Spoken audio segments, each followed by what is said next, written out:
ladies and gentlemen, may we turn your attention to the commissioner's box located between home plate and the Orioles dugout for tonight's ceremonial first pitch. This woman has devoted her life to helping youth baseball in the Baltimore area, coaching and counseling for more than 25 years. Ms. Mary Dopkin.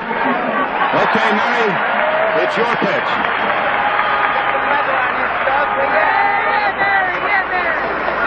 Okay, Mary, fire away.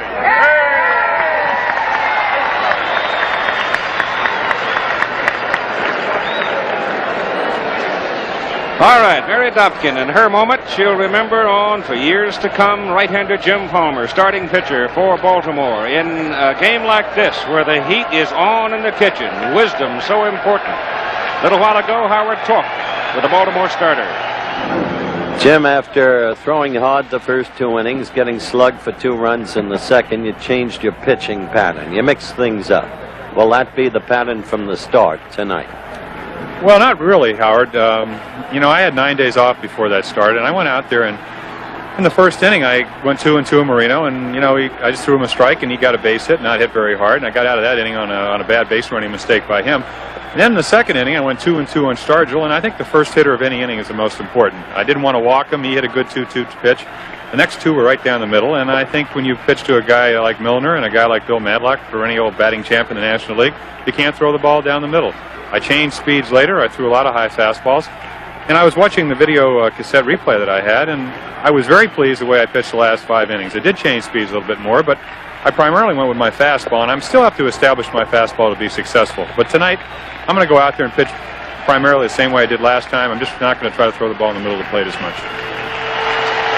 Jim Palmer making his walk in from the bullpen, and the crowd is roaring.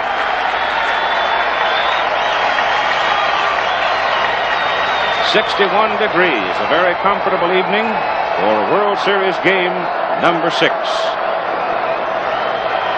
The batting order that Jim Palmer will be facing tonight for the Pittsburgh Pirates, obviously Chuck Tanner going to as many left-handers as he can get in there. Omar Moreno will lead it off. You'll see that John Milner is playing left field and hitting behind Willie Stargell. Ed Ott is back at the plate tonight. He swings from the left side. And, of course, we're still looking at Dave Parker and at Willie Stargell as the power men. Now the Baltimore Orioles wearing the home white coming onto the field. And starting in left field for Baltimore is Benny Ayala. He's out there for a very definite reason. 1, he's healthy. And 2, he hit a 2-run home run off Candelaria in game number 3. In center field, Gary Renicky, also healthy and a right-handed swinger. In right field, you have Ken Singleton, who will switch and go from the right side, and he says he sometimes has more power from the right side than from the left. Moving to the inner defense, it is Doug DeCinces. They're talking with Pittsburgh coach Joe Lonette. Steady Doug at third. At shortstop, Kiko Garcia. Howard mentioned him as a possible MVP. He has a sore lower back and a very tender hamstring. At second base tonight, hitting from the right side, is young Rich Dower, who can be very troublesome with the bat. Over at first base, another switch hitter, Eddie Murray, and it doesn't seem to make much difference from which side of the plate Eddie swings. Back of the plate is a guy who has been so impressive during this World Series and all season long, Rick Dempsey. And on the mound, Jim Palmer. The umpires tonight, I think, become something of a story, just as they did the other night in Game 2 when Jim Palmer was on the mound. Again tonight, you have a National League umpire behind the plate. It didn't really feel, sitting at a distance, that it made that much difference having a National Leaguer back there. However, I suspect there were some low strikes that Jim Palmer thought he might have gotten, but didn't, from Bob Engel. Jerry Newdecker at first, Engel at second, Russ Getz down at third, Terry Taylor on the left field line, and Jim McKean down the right field line. And here are the dimensions of Memorial Stadium. You can see it's short, straight down the line. Ball's away to 405 in center. The field is in very good condition, considering the fact that the Colts and Oilers played football here Sunday afternoon. Ball is rolling along very well during the batting practice. The turf is quite firm. And here is Omar Moreno, who is 5 for 23 in the series. He has scored only 2 runs. And I think that's a very important thing to consider. And the other night against Jim Palmer in this ballpark, he got on base, but then ran himself into a double play, rather carelessly. The umpires walking about. The left fielder, Benny Ayala, coming in from left field position to talk to Terry Tata about something. Well, Ayala right now, as he talks with Tata, they're getting the band. They're moving them out into their regular position out there in the bleachers, and I don't think it could be that what they're talking about. It could be that there is a hole in the fence in left field right under the 385 marker where the padding is out. Now, what that might be, I don't know. They have a cameraman out there right below our ABC camera out in left center field. And what that could be, I don't know. It's not a television. No, that is not our camera. That is a film camera that's out there. And I don't know what they might be doing about that. They might be making a move just a little bit. They want him back probably because it looks like he's set up pretty close to the fence. And Renicky, with his height and leaping ability, that's exactly what it is, because they want to move him back. It's a Major League's film camera, and if Renicky had to go up over the wall and reach for a ball at that point, then he conceivably could have trouble with the camera. And after the football game down in the Cotton Bowl, having watched the Oklahoma starting right end run into a film cameraman and cut open his forehead, I can see why they're being pretty gingerly about it. That's Sue Palmer. She's a veteran of this kind of tension. Not as vibrant in her emotions, not as outgoing as some of the other wives. Big deal in the Palmer family last night was Jim's 34th birthday. Can't figure out why the cameraman has the audacity to argue with the umpires. Well, you can't have anything that's going to overlap onto the field. There's no question about that, because these fences right here, they're certainly within play. And we've seen Al Bunbury throughout the course of years go up, and he goes up over that wall. It's certainly reachable, and that's what they're doing. They're making that cameraman, that film crew, move back. And we're about ready to go.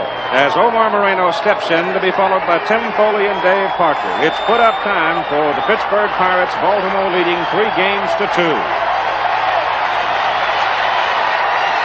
The first sign flashed by Rick Dempsey, and it's a fastball over the middle and into center field for a base hit, and Moreno is aboard. He of flashing speed. When coming into this series, came in with 18 consecutive stolen bases. But as I said earlier, he's been stifled, they all have, by Rick Dempsey. Let's see if he goes down.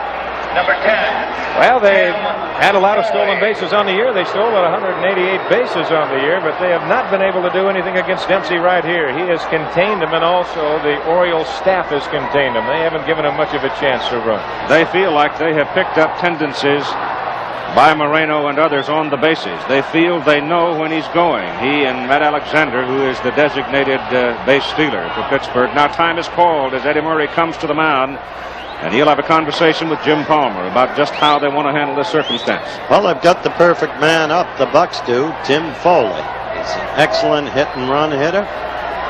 We've suggested that he's a superb contact hitter. He has not struck out in his last 159 trips to the plate. They give Foley room in left center field. He hits the ball over DeCince's glove, off the glove, kicking into foul ground. Moreno is headed for third base, and he'll hold there, and Foley stands at second base for the double.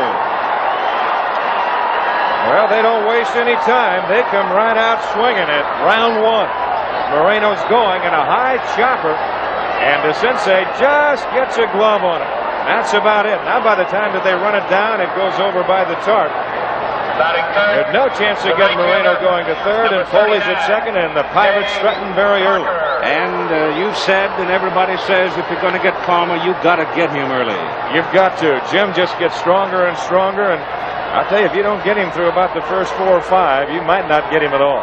Here is Dave Parker with 9 hits and 21 trips to the plate. But a lot of those hits have not been terribly productive. It's been a problem. Pittsburgh's had 61 hits, but not with great efficiency until the Sunday game. Nobody out. Moreno at third. And Foley at second in game number 6, and it's hit down the left side. Great play by DeCince. That was a really great play by Doug DeCinces. That's the way DeCinces can field. He's had some bad moments in this series, but there you saw the young man who was reminding people of Brooks Roberts. And he slices that ball down the line. DeCinces, a great play going to the line. Parker really takes a heavy spill at first base. But DeCinces comes up in a good, strong throw, but look at the effort by Parker, hitting the bag. And the throw just does nip him, but he takes a heavy spill after he goes across the bag. Now it is 1 out with Willie Stargell at the plate. Remarkable reflexes by DeCinces. The big guy with his speed made it close. Fly ball will bring 1 home. Base hit will bring 2 home. And Willie pops him up to the infield. In foul ground, DeCinces coming in. 2 out. Oh, what a big turn of events. The 2 muscle men in the Pirate order, batters 3 and 4, Parker and Stargell. And the Pirates are looking at that first pitch, figuring Palmer, who loves to get ahead of the hitter, is going to come with that high fastball, and so far it has not been rewarding to Parker and Stargell nor the Pirates. That's the 7th time in this series that Willie, with runners in scoring position, has failed to connect. This is a tough hitter. John Milner. The hammer. Milner has 3 hits and 6 trips to the plate. 1 run batted in. 2 down now and 2 on, and the pitch to Milner is inside. Well, it doesn't take you long to figure out what the opposition is going to do. Moreno hit the first pitch. Foley hit the first pitch. Parker hit the first pitch. Stargell hit the first pitch, and right there you see Palmer come inside to Milner just to move him back off the plate. Jimmy's last pitch, 90 miles per hour, so he's firing it pretty good. Strike called on the inside corner. That's where he wants to pitch him, Keith. Retaining his power. Boy, it's got to be a major disappointment if they get Milner here without getting anybody across the plate after getting Marino around to third and Foley to second. He's not out of it yet, but this young man never wavers. 34 years of age yesterday. Without question, one of the great pitchers of our time. Bends him away with a high, tight fastball, and the count is 2 balls and 1 strike. You want to try and keep the ball in on Milner. Milner's the type of hitter that likes to extend his arm. You'll get most hitters that have power. That's exactly what they want to do. Palmer's got a good enough fastball that he can work it inside and try and tie him up. On deck it is Bill Madlock. Palmer at 2-1 to Milner. He hits it back to the pitcher. And Palmer does it himself. And the inning is over. Pittsburgh moves Marino down to third, Foley to second. Then Palmer gets Parker, Stargell, and Milner. After 1/2 inning, Pittsburgh, no score. Baltimore coming up. John Candelaria, who absorbed the loss in game number 3. The first game played at Pittsburgh. Starting tonight for the Pirates. Before the game, Howard talked to him. If there's a concern about you, John, it's your physical condition. Your ribs, your back. What is it? Well, I've had a back problem for a couple of years. 2 bones that tie the back together need to be tied for fusion. I've got a curved spine. I've got a bone now they found floating around in the middle, which won't affect me. I've never used an excuse. I never will. I just want to get the guys to Game 7 tomorrow and take our chances from there. So the big left-hander they call the Candyman is on the mound. During the regular season, he was touched for 25 home runs. He gave up a home run to Cincinnati, and he gave up one in the series to Vinny Ayala. Ayala is batting behind Garcia. Then comes Singleton, Murray, DeCinces, Renicky, Dower, Dempsey, and Palmer. The defense has Milner, Moreno, and Parker. In the outer defense inside, it's Madlock, Foley, Garner, Stargell, Ott, and the pitcher. Here is Kiko Garcia. Candelaria threw 60 pitches in 3 innings before the rain delay Friday night in Pittsburgh. When he came back after the rain delay, he was pummeled. The first pitch for the big left-hander is a fastball pumped in and fouled off by Garcia to the crowd for strike 1. It's going to be interesting to watch John Candelaria. Over in Pittsburgh, it appeared that John was dropping down a little bit. You saw Ott always trying to remind him, or Nicosia. And that's a base hit. Looped to right center field. Hit him on the hands and he just muscled it on out there, and Garcia's aboard, very much in the running for the MVP. You had a quick glimpse of white lines out there in the outfield. Those are the yard lines from Sunday's game, Houston against Baltimore. Nico Keith now has 7 hits on this series. See the yard lines? You can see them now. And the man at the plate is Benny Ayala, who had the 2-run home run off Candelaria Friday night. This man is a power pitcher. He gets going and gets in the groove and is not hurting. He can be really tough.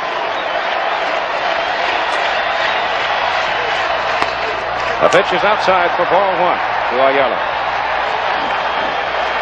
And there's Benny's wife.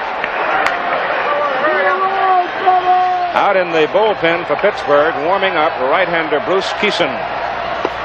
Pitch is on the outside corner. Now, Keith, Chuck Tanner, he's in the same position what he was Sunday. He knows that if he doesn't win today, there's no tomorrow. That's all there is to it. And he won't hesitate. He'll go through the whole staff. Chuck uses pitchers freely anyway, and in this case, probably more so. That pitch is outside. It's 2-1 on the batter Ayala. If you're going to use Keeson in this series, tonight's the night, because this is the warmest night we've had. Well, that's right. He's had kind of a circulatory problem, and he said he just couldn't get the field in that opening night game here, and I really can't say that I blame him much because it was awful cold. That's foul back here. The thing about Candelaria to watch, John, with that bad back, he really can't follow through much. He can't bend his back. So consequently, you see him throwing out from the side. He's kind of slinging the ball a little bit, but he's pitching straight up and down.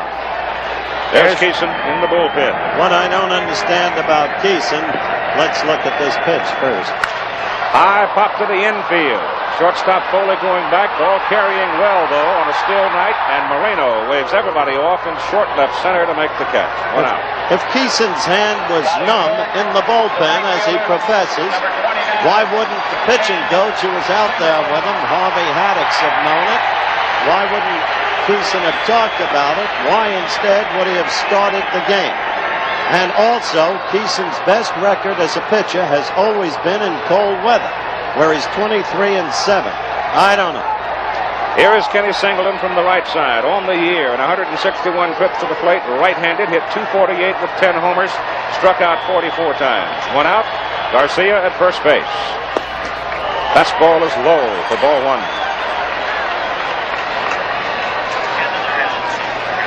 Center fielder Moreno straight away, dead center, flag hanging limp out there, hardly wriggling.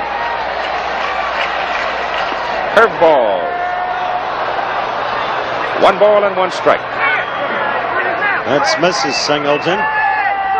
We've reached the point where we better start counting wives from each side after an article by a local writer here.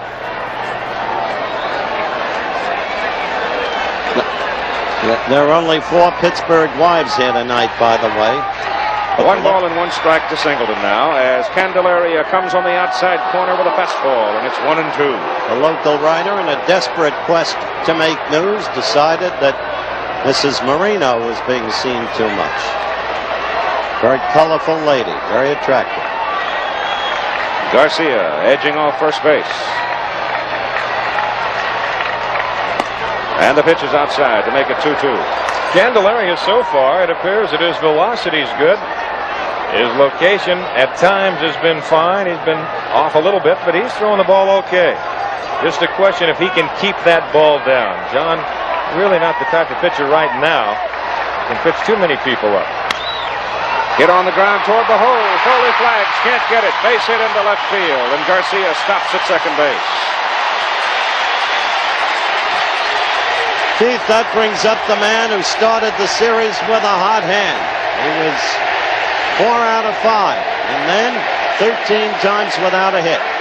Here you try and keep the ball on the ground. That's exactly what Candelaria does, except it just has eyes and out of the reach of Tim Foley, the shortstop. So Baltimore, they come right back and they threaten themselves there in the first. Eddie Murray. Doesn't make much difference which way he hits. We said that earlier. Right-handed, hit .298 and 181 trips to the plate with 9 home runs and 31 runs batted in. Left-handed, he was a .294 hitter, but with more power.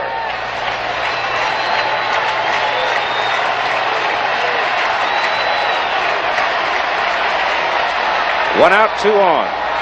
No score, bottom of the first inning. There's a strike. Cal Ripken coaching at third for Baltimore, with Garcia at second and Singleton at first. Jim Fry, the coach over at first base for the Orioles. On deck, DeCinces. The blooper to the right side is going to drop in the crowd. Little soft blooper. Willie Stargell had a long run. No way he could get to it. And it's 2 strikes now. Candelaria holding the edge on Murray.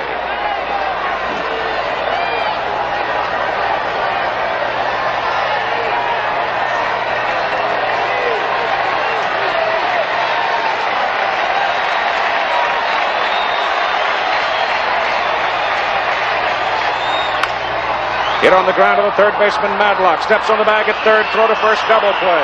The inning is over. And so the Orioles threaten, and they too are turned away here in the first inning of play. A look at the inning-ending double play as the ball is hit rather weakly. Down to the third baseman, Madlock. He has plenty of time. He was coming down and on to first base to double Murray, and after 1, no score. Bill Madlock comes to the plate, 9 for 18 in the World Series. Before the game, had these comments about facing Jim Palmer. Now, you had one game against Jim Palmer, clearly one of the great pitchers of our time. How do you characterize him? Well, Jim is basically same kind of pitcher as Tom Seaver. He throws the fastball that takes off. If you lay off the fastball, I think the high fastball on Jim Palmer, you can hit him and make him get the ball down in the strike zone. I don't think he's effective, but same game he pitched over there, we're swinging a lot of pitches out of the strike zone. If you get the ball down and make him, throw a breaking ball a little more and not swing at the high pitch, I think we can beat him. Well, the first pitch was in high for ball 1. Second pitch is high for ball 2. Both teams threatening in the first inning. Both turned away. Hit sharply toward the hole. DeCinces over to flag it and throw him out. We'll have some answering comments later to what Madlock said about Palmer. Now DeCinces moving well to his left. He gets a break. The ball comes up on him. If it stays down, it might be a different story. But it comes up and he makes the play, and you'll see the ball come up here again. Here's the difference playing on the grass. There the ball comes up for him, or against the artificial surface. That's a base hit. And the batter is Ed Ott, the catcher for the Pirates. 2 hits and 8 trips in the series.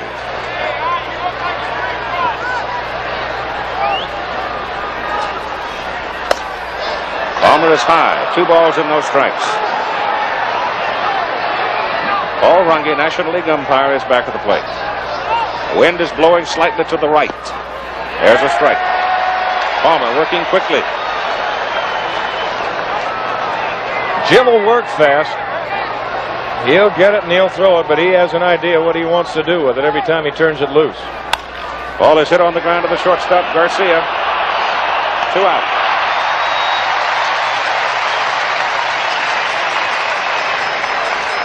And now it is Phil Garner.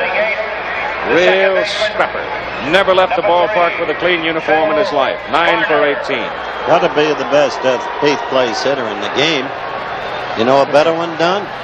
Not too many of them that hit 293 with 11 home runs and 59 RBIs on the year. That's not bad at all. The Birds talking about changing the book on pitching to Garner. He's been wearing them out. Little calling card from Jim inside and high, ball 1. You cannot intimidate this scrapper.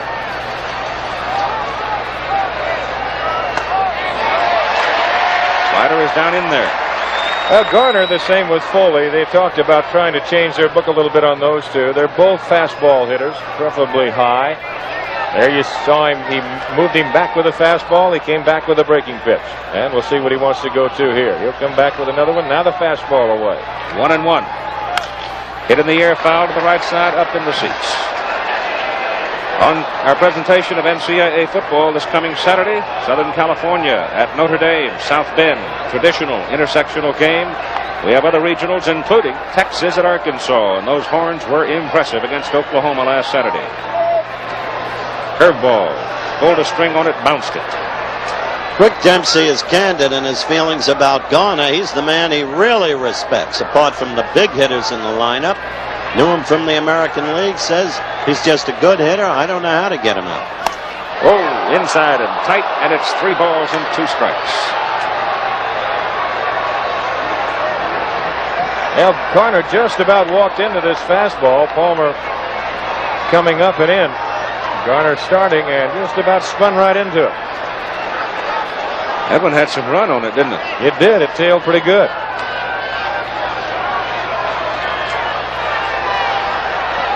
With 2 out, nobody on, 3-2 pitch coming to Phil Garner.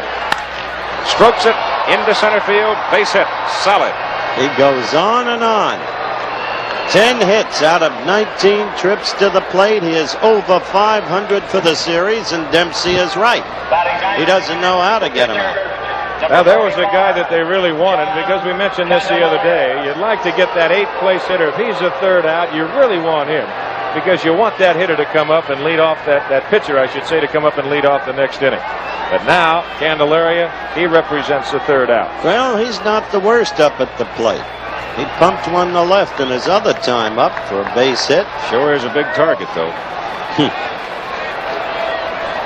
Stands 6-7. Fouls it back in the crowd. He just lays that bat into the ball. He can fool you. Good all-around athlete. Great high school basketball player.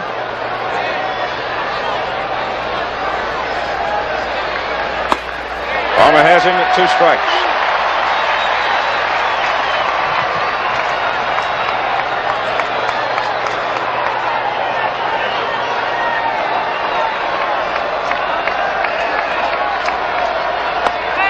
Struck him out. Inning is over. So the Pittsburgh Pirates get their 3rd hit of the ball game, but can't do anything with it. After 1 1/2, there is no score. Doug DeCinces will lead it off. You see his numbers for the 1979 World Series. Had these comments about facing this big Pirate left-hander. Candelaria has proved to be susceptible to the home run ball throughout his career. Do you figure tonight you're due? I think so.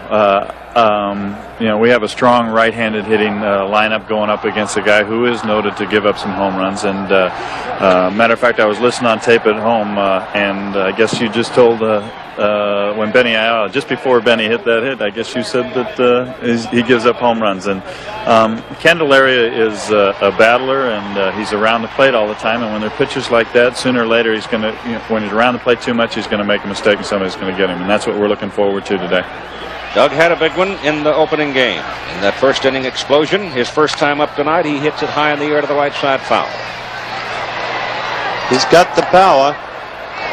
Coming to the plate, he's 3 out of 17 as the Sly Fox, Earl Weaver. But he feels he's been an unlucky hitter in the series thus far. He figures 4 other shots should have been hits, and he can name them for it. Lays it down. Good bunt. Candelaria's got to hurry. Gets it. Boy, that thing stuck on that grass like it had feet. Boy, that was a good play by Candelaria. He had to come a long way. And not only is it a tough play the way he had to, the distance he had to come, but then he had to throw it around to DeCinces going down the line at first. Not only that, being a left-hander, you had to whirl around to get the throw off and lose precious time. That's exactly which right. can impel a wild throw.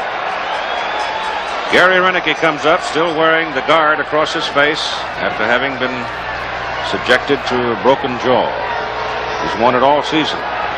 Does not wear it in batting practice. Does not impair his vision. It's a factor of confidence. He hits a high fly ball out into left center field. Omar Moreno underneath it. 2 down. Batter now is Dower. This telecast presented by authority of Major League Baseball, intended solely for the private non-commercial use of our audience.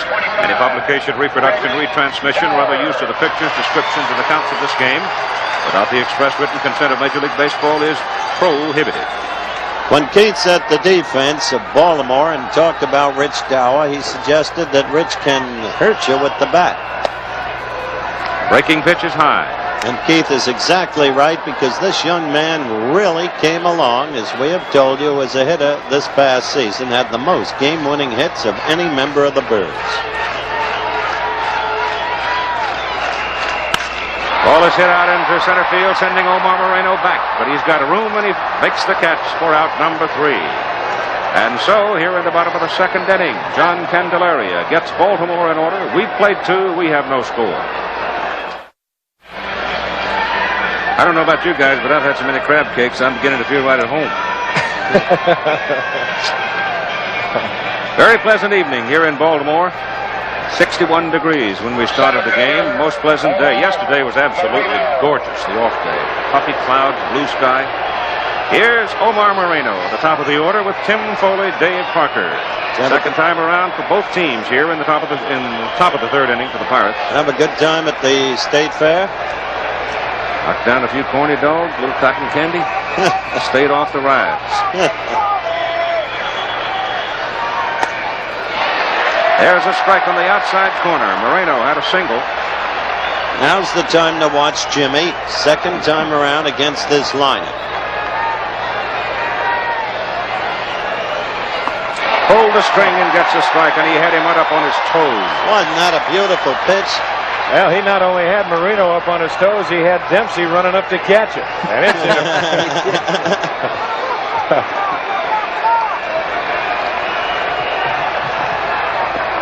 That's low. 1 ball and 2 strikes to the Pirate leadoff man. They give him right center field. Don't figure him to pull Palmer. He hits it to right center field, but he hits it high in the air. Now the wind gets it a little bit and drifts it right back into straightaway center. And Gary Renicky makes it out number 1. No, Al Bunbury is not in there as you watch Moreno trot in, and there is Jim Palmer. Renicky is in there. Earl Weaver looking for, as he puts it, Dr. Longball. Renicky in left, Bunbury in center is their best outfield defense, but Renicky overall is a good fielder, and Weaver feels reasonably safe. Foley, who doubled off the Sensei's glove, his first time up, takes a strike. Couldn't understand.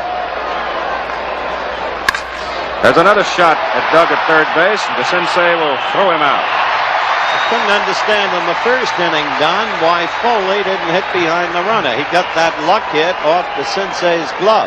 Well, what he was trying to do, and here you look at the Sensei again. That ball hit hard, but just a nice, convenient hop, and it turns into a routine play. See the Sensei staying down, looking that ball all the way into the glove. Pitch was in on him, Howard, the first time up, and I think Timmy just wanted to get out there and just make contact with it with Moreno going, and it happened to be that he just turned over on it and pulled it. Big guy number 1, Dave Parker. Pitch is in there. Now, against an ordinary-sized man, that would be a ball. But against Parker, who is a big fella, it's a letter-high strike. Strike 2. Palmer has pitched well against Parker in this series. The first time up, if you recall, he hit 2 little ground balls down to the third baseman Madlock, and the first time up tonight, a ground ball to the Sensei.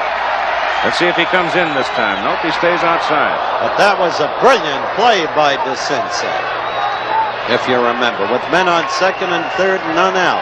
Doogie going deep behind the bag and making a really exceptional play. The 1-2 pitch to Dave. Fouled away. Of course, Palmer, well, later perhaps, we'll be able to get in a talk I had with Palmer about his method of pitching to Parker and Stargell, a matter we discussed at length before these cameras and before the second game of the series in our pregame show. The 1-2 pitch. Got him on the inside corner. He brought it inside and got Parker looking. And so Palmer now has put away these Pittsburgh Pirates in the top of the third inning in order. Here's the pitch. It was an overhand fastball, and it bit a sizable portion of the inside part of the plate, and the inning is over. We still have no score. Rick Dempsey, Baltimore catcher, coming up. You heard what Bill Madlock said about working against Jim Palmer. Well, let's see what Rick Dempsey has to say about working Palmer through the Pirate hitters. Bill Matlock says that if Jim comes down to get the ball in the strike zone the way he did the last time, they'll kill him. Well, Bill Matlock's been known to say a few things that weren't necessarily true in the first place. A statement that he made early in the series was that Baltimore couldn't play on the same field with him, and 4 games later he was looking at a 3-1 deficit. So don't take to heart too much what Bill Matlock says. He's had his share of good hits, and he's had a few cheap hits, and he's done a good job for his team too. But as far as killing Jim Palmer, nobody's done it in the past in our league, and I don't think anybody in the National League is going to do it now. Well, you ask him a question, you get an answer, don't you? I love him. I love him. There's Mrs. Dempsey. I got to tell you, if I had a vote for the MVP right now and the Birds win the series, I'd vote for Rick Dempsey. 3:33 at the plate, and the big wide sweeping curveball is inside for ball 1. Jim Palmer is on deck, and Kiko Garcia to follow.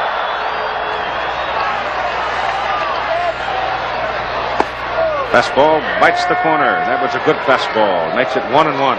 Both pitchers, Don, looking very sharp. I think they are, Howard. I think Jim Palmer has looked very sharp. Candelaria is throwing the ball a lot better than he did over in Pittsburgh. Hit sharply.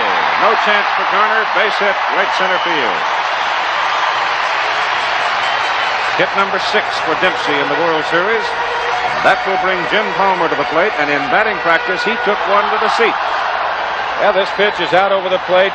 Candyman got it up a little bit, and Dempsey just going right back up the middle. A good effort by Garner, but he can't make a play.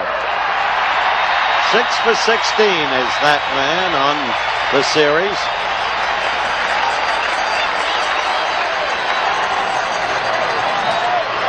No designated hitter in this 1979 World Series.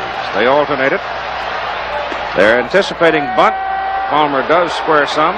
Pitch is low. Keeson back up and throwing again in the bullpen. And it is called strike. Not low, but a low strike. There's Keeson, the right-hander. Again, Palmer squares with Matlock and Stargell coming, and this time it is low. 1-1.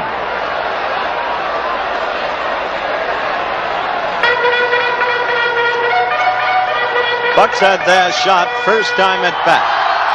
Moreno single, Foley double, second and third, none out. Great play by DeCinces, pop out by Stargell, and then they got Milner. A brilliant performance by Jim Palmer, the man now at bat.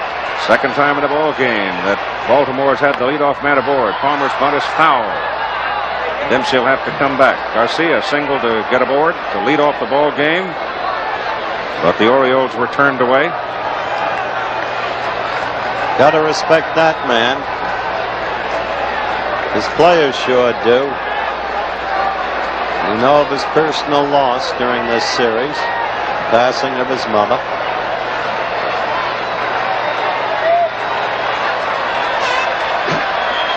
One ball and 2 strikes. He's going to try the bunt again, and he fouls it away, and he's gone. That's 1 out. Well, Weaver was funny. As the Bucks took command of the last game, he was sitting in the dugout. Our director, Ched Forty, took one of many shots of Earl. By that time, the Bucks were in command of the game, and reading Earl's lips, one could see he said, "Next time I'll bunt," referring to the second game and the failure to bunt Lowenstein. Both teams with 3 hits. And no score with Baltimore up in the bottom of the 3rd inning. 1 out, 1 on. Garcia's up. He hits it on the ground. Foul past 3rd. Ball girl booted it.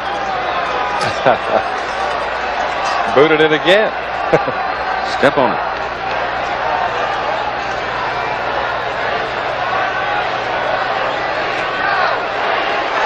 There have been some errors in this World Series. I'm sure the weather played some role in it. Had to have. Kiko couldn't turn it loose, and it's now 2 strikes. Really good pitch. Fast, knee high, outside corner. Look at it. Now this is the way Candelaria has to pitch. He works the ball in and out. That's close. Just misses. 1 ball and 2 strikes. There's Doogie DeSensei. Man with a great sense of humor, a great glove, occasional power that can kill you. High fly ball to the right side. Plenty of room for Parker. 2 out. The thing about this Baltimore team, and Rick Dempsey pointed this out to me, it wasn't Dempsey, it was a member of the Bucks, as a matter of fact. They are a patient club. They have great self-belief. They play as a team they have all year. And as a consequence, Weaver is not prone to any quick, impulsive moves. Never has been as a manager, as a matter of fact, but he's got the people he wants, knows how to use them, and plays patient. Benny Ayala at the plate, and the fastball is on the corner for a strike. Now Weaver kind of looking around and wondering where that pitch was. That pitch down and away. Just catching the corner. I don't blame him. Dempsey off first. Hit sharply right to Garner. So Ayala hits the ball hard, but lines it to Phil Garner at second base. And the inning is over. Rick Dempsey singles to lead the inning. Can't move. And after 3, no score. Yes, sir. Saturday Night Fever. Earl Weaver is the John Travolta of baseball. You wonder what he was doing yesterday and last night? Well, last night we saw him visiting a club with his daughter, who had presented the family with their first grandchild, unwinding, relaxing. He didn't even mention baseball in the 15 to 20 minutes we talked to him. All he wanted to talk about was that grandchild.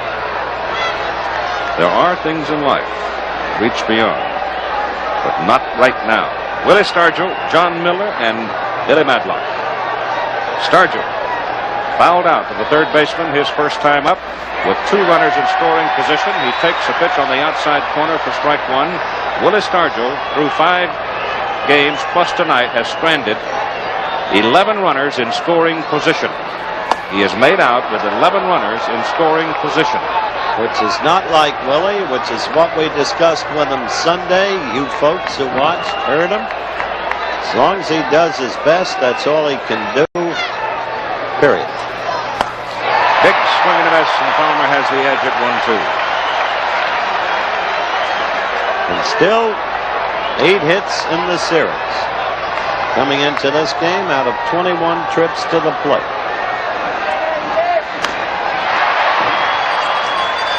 Well, Palmer working the same way to Stargell and Parker. He'll go with a fastball. He'll try and move it in or keep it up. And then he goes with that off-speed pitch and tries to keep it down and away. 1-2. Up high. Anything low to Stargell is a risk. A great low ball hitter. He has a 10-game hitting streak in postseason play. Ball is hit high in the air to center. Renicky holds his ground, and Gary makes the catch. 1 out.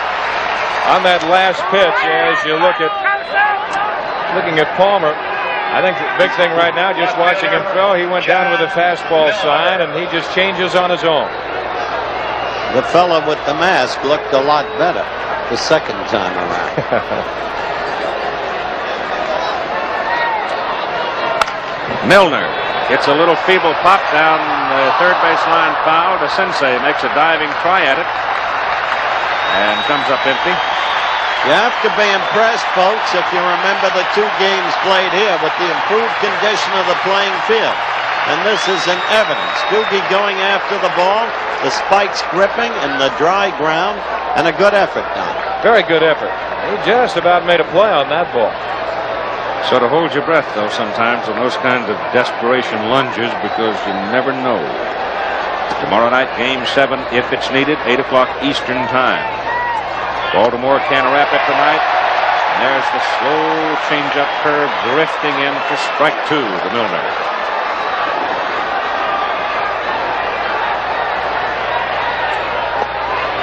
Fastball just outside, 1-2. Lord, that Palmer is a handsome young man. You once looked like that, Don, when you were young.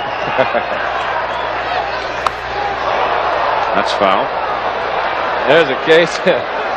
Milner so far out in front. You see John just laughing at himself. Palmer changing and just kind of cued it foul. Thing about Palmer is his absolute composure. How he's come to grips with the fullness of life.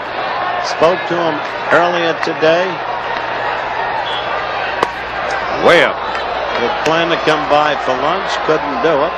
Lunched with his wife yesterday. Both of them. If you can meet a situation like this, where we're going to have a growing tension as the innings progress, if it's possible to do it with emotional poise, this is the man who can do it. Jim Palmer. He's gone to a full count now on John Milner here in the top of the 4th inning. No score in the ball game. 3-2.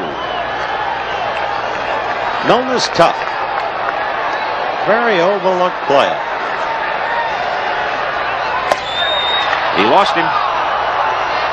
Milner walks. First in the game by Palmer.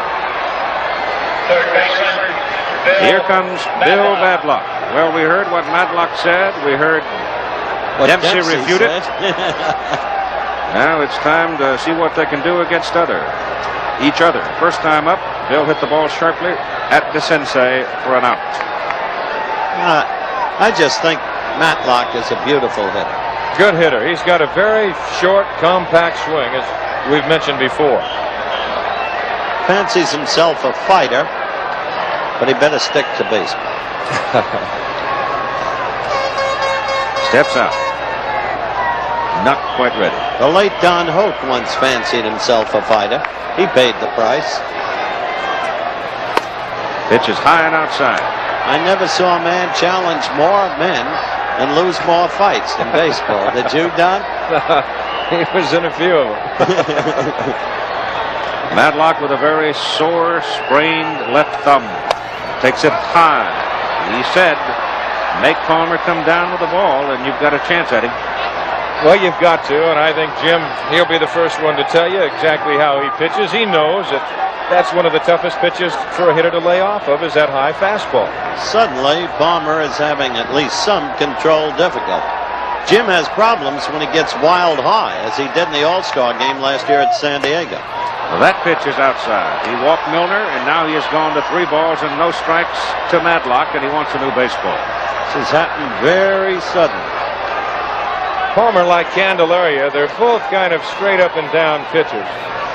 You see, Jim DeCinces came on in there and he says, okay, come on, let's go. He wants to get it and throw it. He knows what he's doing.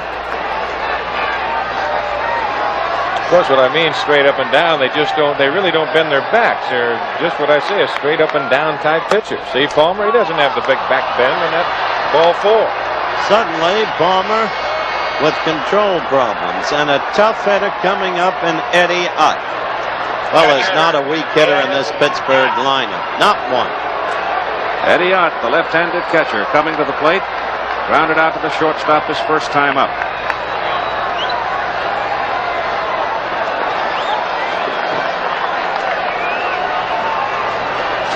Two for 9 in the World Series. When you're as close to it as the Birds are, as a team, the tension has to grow, accumulate, inning by inning. The runners, Milner at second, Madlock at first, edge off. Ott hits the ball in the air to the left side, drifting, going down the line, and it's a foul ball. Long run for Benny Ayala. And the ball girl was out there. She almost made the play. That's it. I thought she was going to make the play. Well, I think Ayala kind of shied away a little bit. And Kiko Garcia kind of pointing over. And the girl, What's the girl? she should have done, she should have come back towards home plate, but she runs right out amongst them. There she is. Now that's bad. That's bad. What in the world is she carrying? She's carrying a stool. Oh, I see what she was doing. She saw the ball was in foul ground. She grabbed her stool to get it out of the way. That's what she was doing. But she why ran not the wrong pick it up way. and run to home plate? Stay in foul territory. I Good would Lord. say so. under any circumstances, a near two-base hit, a blooper. There's the change. Nope, it's 1-1. There is Mrs. Eddie Ott. And you just saw? How would you like to be laid up in the hospital and say, how did you get here? I ran over the ball girl's stool. 1-1 pitch is inside. It's 2-1. Hey. He's jumping on Jimmy. Jimmy in trouble of his own tricking device, and it happens suddenly. Only one out. Milner at second and Madlock at first, both walked. That ball is hit on the ground to the second baseman Dower. Over to second, one. Over to first base, bounces, no. And a good effort by Madlock at second base to bust it up. Boy, he did have a great effort, and he almost cut the legs out from Garcia. Right now, as you look at Madlock at first base, and they know that they've got to play. There's no tomorrow if they come in second tonight. And he goes in as hard as I've seen anybody go in a long time. And that's kind of refreshing to see somebody play like that. There's the rolling block. Garcia, now he can't get the ball quick enough to get him down. There it is again. That's called, in football vernacular, a chop block. Over at third base, it is Milner now with 2 out and Phil Garner up. He singled first time up tonight. What a guy to have up, Keith. 10 out of 19 on the series. Potential MVP in the series. By Dempsey's own admission, we don't know how to pitch him. He's just a good hitter. High pop right side. They'll have a play on that, maybe. No. Dower on the dead run, and Singleton coming as best he could from right field, but it just fell beyond the reach of everybody, right at the railing. Well, Candelaria up next, so you got to pitch this guy, it seems to me, Don, oh so carefully. Well, that's true. Even though that first base is occupied, so you load the bases. So what? You've got 2 outs and you've got the pitcher hitting, but I don't think you can let Garner beat you right here. You want to see the improvement in Candelaria's effectiveness tonight. This last outing, in 3+ innings, that was in game 3, threw 75 pitches. Tonight, in 3 innings, he threw only 32. There's his improvement. We're in the top of the 4th inning. There is no score in game number 6. John Milner's at third. Ed Ott at first, 2 out. This has been an inning of trouble for Jim Palmer. He walked Milner. He walked Madlock. Madlock prevented the double play with a rolling block, chop block at second base, cutting down the shortstop, and Palmer's fastball is high. 1 ball and 1 strike to Phil Garner. 91. Ooh, that's quick. Yes, indeed. He's warming up, isn't he? Look at that little fella, the pepper pot, the scrappiest ball player you would want to see.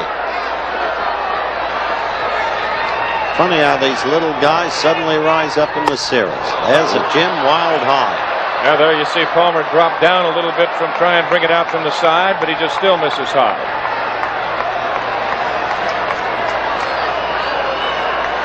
There's the Pirate pitcher, Candelaria, waiting on deck. Don said, don't let Garner nail you right here. It may be that Palmer's giving him the hot stuff and pitching him carefully. That nips him in the back of the helmet. Just nipped him in the back of the helmet. Jim wasn't going to take a chance. He didn't want to hit him, of course. But he wasn't going to take a chance giving Garner a pitch to hit. Pitcher, John. Just nipped him on the back and then off the back of the helmet. You know, that's one of those strange things, though, where actually if he'd have ducked away from it, probably hit the bat and been a strike. It might have been. He took a little bit off of the fastball. Yeah, if it had been a Hummer, I suspect you'd have had some growling from Garner. Well, you'd have seen some dirt on him, too. Yep, you sure would. Candelaria swings and fouls it off. The umpire, I believe, Paul Runge. But you saw in evidence, there's Manny Sanguin. He's telling them how the left-hander should hit against Palmer. He was the hero of game number 2 with that pinch hit single to the opposite field, and then the cutoff by Murray. Sammy Stewart again. Up. Palmer now at 1 strike to Candelaria. Swing and a miss for strike 2. And there's a good reason for Stewart to be up, because Palmer in this inning has thrown 27 pitches. He only threw 35 through the first 3 innings. of his last outing, wasn't it? Or this outing, too. Right. He threw 35 in the first 3 innings of his last outing. But this guy has a tendency to get strong. He strikes out Candelaria with the bases loaded to end the inning. And so the Pirates are turned away one more time. After 3 1/2, there is no score. As we go to the bottom of the 4th inning for Singleton, Murray, and DeCinces, so much has been said, rumored, and written, and talked about the relationship between Jim Palmer and Earl Weaver. Well, let's hear more about it.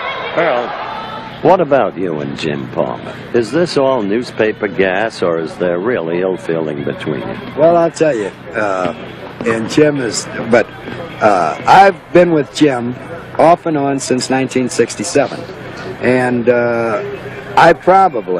I've had a lot of fights and arguments with Jim, but I had less fights with Jim Palmer than I have with my wife in that same period of time, and I still love my wife, Howard. So, you know, when you're together 7 months a year, 7 days a week, you're going to disagree, and I don't like my ball players to hide anything, and since Jim's been around the longest, he and Belanger, I think Palmer might be the most vocal in voicing his opinions, and I've got to respect him.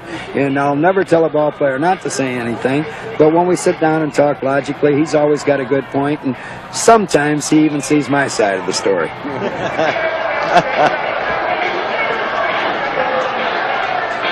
The only problem is when you're a public figure, there's always somebody around to hear the conversation. How do you know that?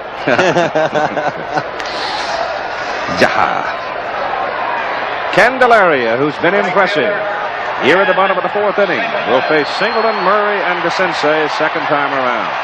Well, this will be a testing inning, one would suspect, for Candelaria, because Singleton does have better home run power from the right side. He is thirsting to break out. He now has 8 out of 22 on the series, and always around the plate, Candelaria is susceptible to the home. Kenny hits the ball up the alley in right center field, and it goes through there. It's cut off nicely by Moreno. Now, if that's in Pittsburgh, it's on the wall, and 2. But Moreno, with his great speed of the ball hitting the natural grass, Singleton comes up with a 325-foot single. But it was a beautiful bit of coverage by Moreno. Look at him get over there. That's why that antelope-like speed is so important on natural grass. But as I said, a testing inning as quickly Chuck Tanner comes out to the mound. Wants to make sure Candelaria's back isn't suddenly bothered. Keeson's up in the bullpen again. This is the 3rd time in the ball game that Baltimore has had the leadoff man aboard. Now Tanner just going out and just trying to remind people as you see what's coming up this coming Saturday. Big doubleheader. USC and Notre Dame. Trojan stumbled against Stanford, wound up in a 21-21 tie, and fell out of the top spot in the country. The other regional games on Saturday, Texas at Arkansas. Both of those people undefeated. Good ball game coming out of the Atlantic Coast Conference as well. Here's Eddie Murray now. Eddie Murray in the ball game has left 4 base runners in scoring position. Pulls this one sharply down the third base line. Madlock knocks it down and throws to get him. Good play by Bill. And Singleton moves up to second base. It was Bedlin, a good play. That ball could have caused an explosion by Baltimore. Watch it again. Well, he gets the ball in on Murray a little bit. Madlock comes over. He makes a good play. It might have been even a better play had he been able to hold on to the ball, because they would have had the force for sure at second base, but he stays on it in a hurry, and he gets Murray at first, and Baltimore now with a man in scoring position with Singleton at second base. DeCinces has left 8 men in scoring position. Now remember what Doogie told us. He felt this was the night he would explode another long ball. They all look to Candelaria for the long ball. That's off the end of the bat, and it's a rifle shot into the crowd. Even the as young lady has it. Keith, even as he said that, you'll remember his last time up, he bunted. And it was an excellent bunt, and Candelaria made an outstanding play on it. But now DeCinces and Renick. And a challenge for Candelaria. No score in the ball game. We're in the bottom of the 4th inning. Pitchers have dominated it so far. And some good defensive work as well by both sides. That pitch is outside. Baltimore so far in the ball game stranded 2 base runners. Pittsburgh so far in the game stranded 6 base runners.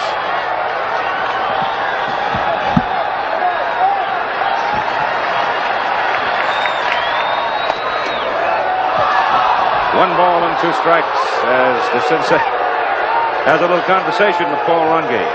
Well, I don't think Doug really had a good look at that. He was fooled on the pitch to start with. Now he gets out, and now he says, whoops, I can't pull the trigger, so I'll go back this way and see if I can kind of masquerade that into a ball. But he can't. That's a phrase. That's a pitcher talking, folks. The 1-2 pitch coming with Singleton at second base, 1 out. That's foul. Candelaria still throwing good. Eason stays warm in the bullpen for Pittsburgh, however. If he's got any numbness in his fingers, he better tell somebody tonight.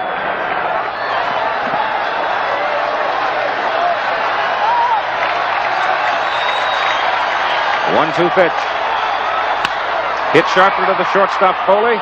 Chases the runner back to second. Throws him out 2 down. Good pitch. Had the Sensei reaching. Well, there's a pitch right there, that last pitch. If that ball is maybe from a little bit more inside, the Sensei pulls that ball to the hole. But it was out away, as you said, Howard. He was out reaching for the pitch and hits a nice ground ball to Foley at short. You see from those numbers, as Gary Renicky comes to the plate, they've been able to control him reasonably well. He hit in the regular season 25 home runs. Coming into this game, the Bucks were hitting .339 as a team in the series. The Birds .251. Another evidence of the Birds' ability to play as a team and to come through. Candelaria is outside, but beyond that fact, the difference in hitting, you look at the composite box score and it's incredibly even. 1 run difference. But that's because the Birds hit when it counts. That's right. Efficiency. That's foul ball. Well, that really has been kind of the secret of this whole series so far. Baltimore with the timely base hits, picking up the wins when they need them. And really, Pittsburgh, well, they got the timely base hit from Sanguillen on game number 2, but they finally put it all together a little bit on the Sunday game. That was game 5 in Pittsburgh. And tonight, they had golden opportunities, but they have stranded their runners. Candelaria comes high and away, and it's 2 balls and a strike to Renicky. You've got 2 out. Singleton, who led the inning, is out at second base. After a single to right center.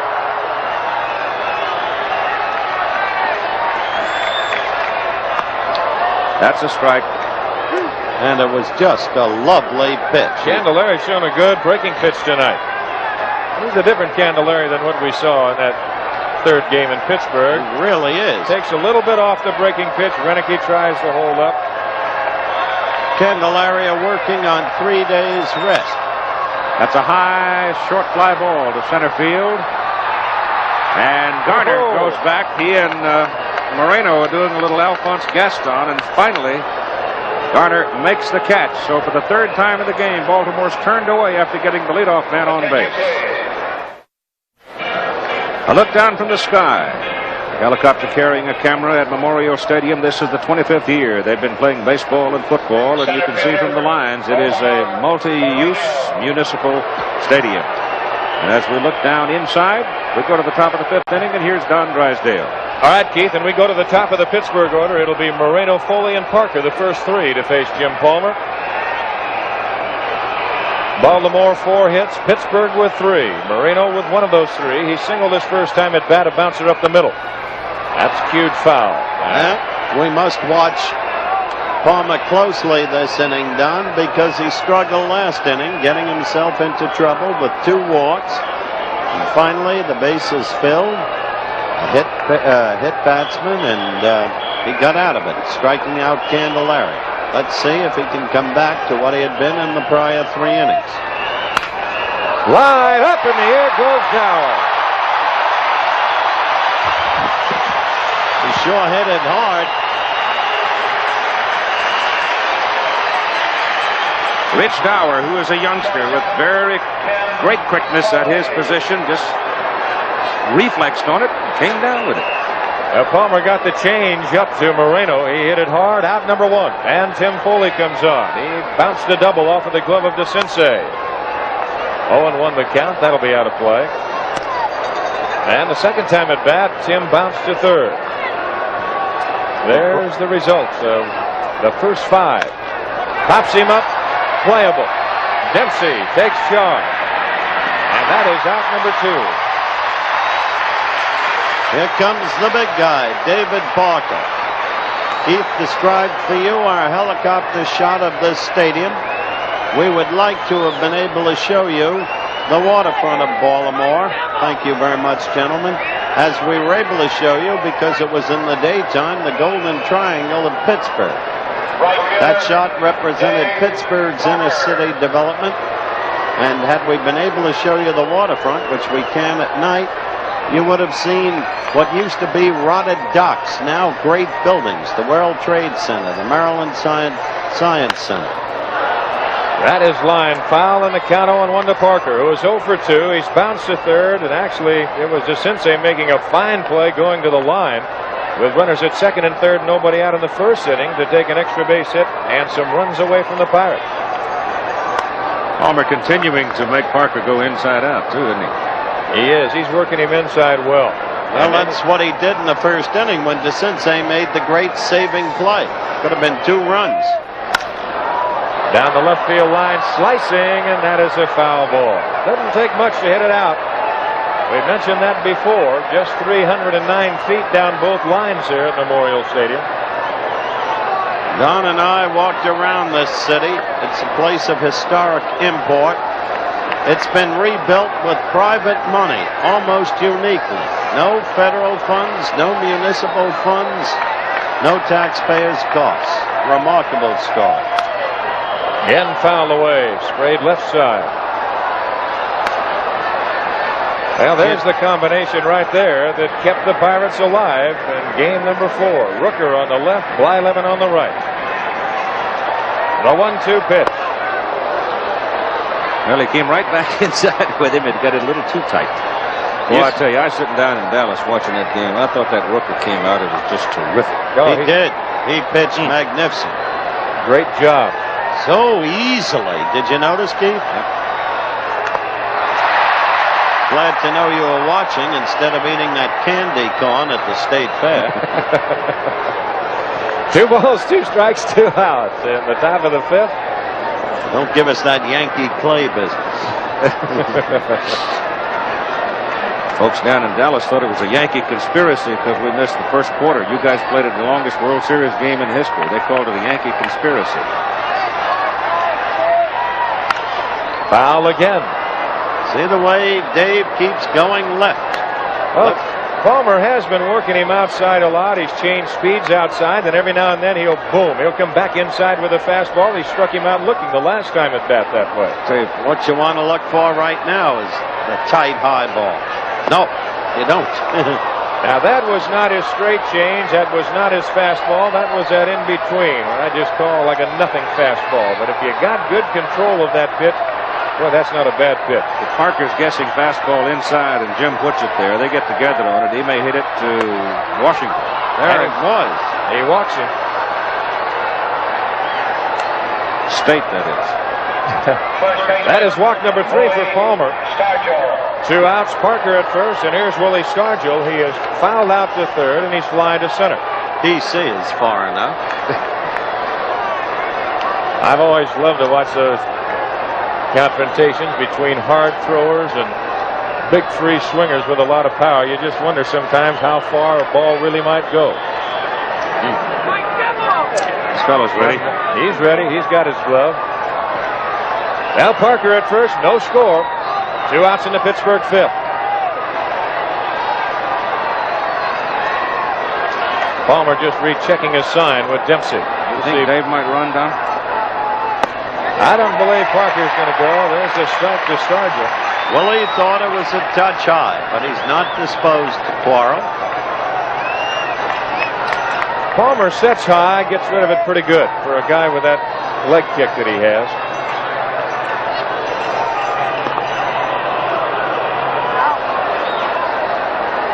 It's incredible. Bucks have stolen 188 games on the season, have not stolen a single base in this World Series.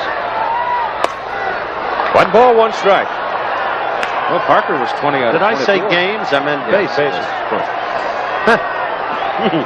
20 out of 24, and the big guy can move. Of course, that knee, I think, is pretty sore on him. I think he's troublesome. He's a little ouchy out there. And he went over that bag hard in that very first inning, and he took a hellacious spill going across that bag. Oh! There's a fastball. He just overmatched it. He just threw it by him. 90 miles per hour.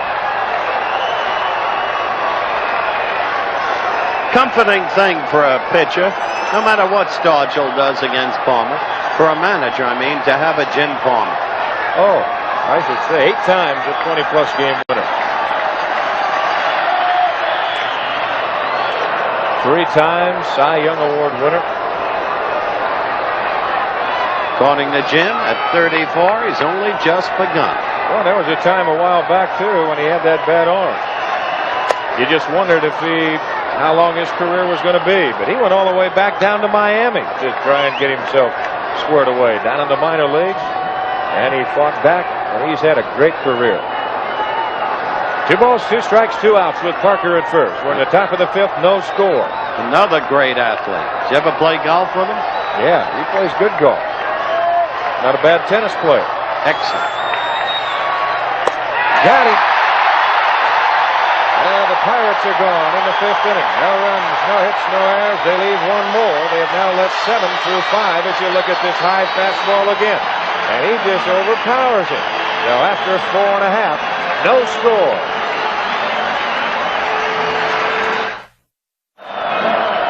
Well, that might be, but we're going to have to wait and see because right now there's no score.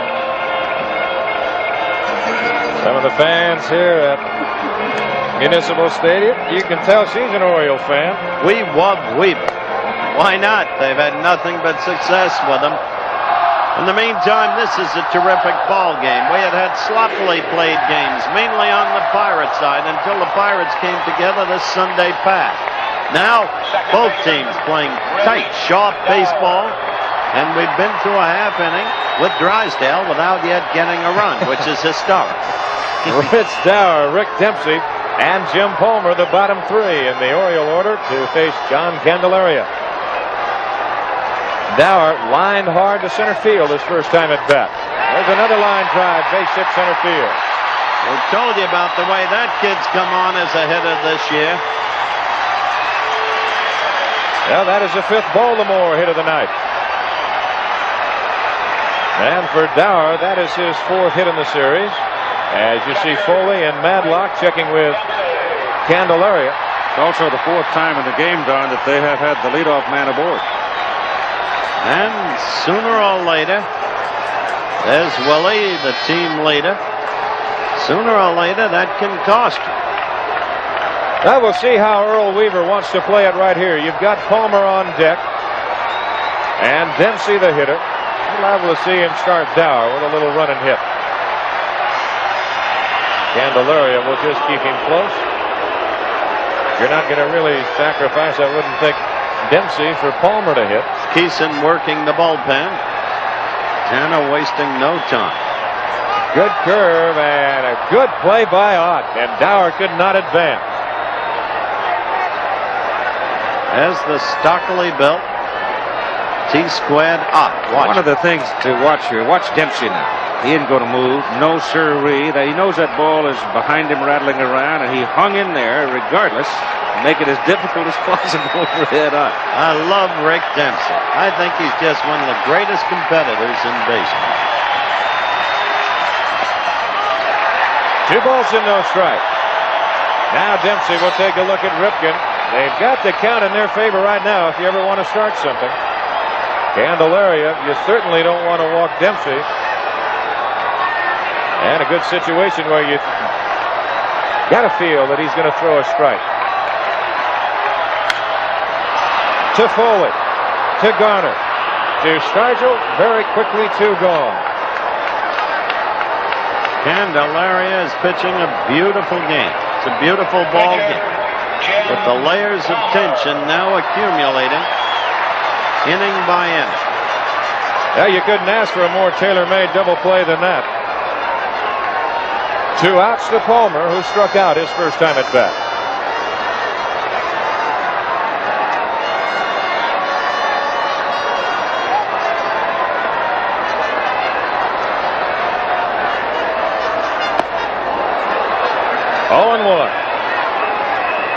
Well, there's a record. Double plays in a series. Second baseman Garner with 9. Bucky Harris, boy, that's been around a while. Curveball for a strike, and the count is 0-2. And you must admit, the Pirates are facing adversity superbly well. They're on the ropes on Sunday. That pitching came through. They're on the ropes tonight. That pitching has held thus far. 1 ball, 2 strikes to count. There's Dempsey. He's upset with himself over hitting into that double play. That's apparent. He knows he had the count in his favor. 2 balls and no strikes. That makes hitters a little bit upset. Palmer strikes out. And Baltimore is gone in the 5th inning, and through 5 there's still no score. We'll be back with more baseball after this word from our local station. Attention, please.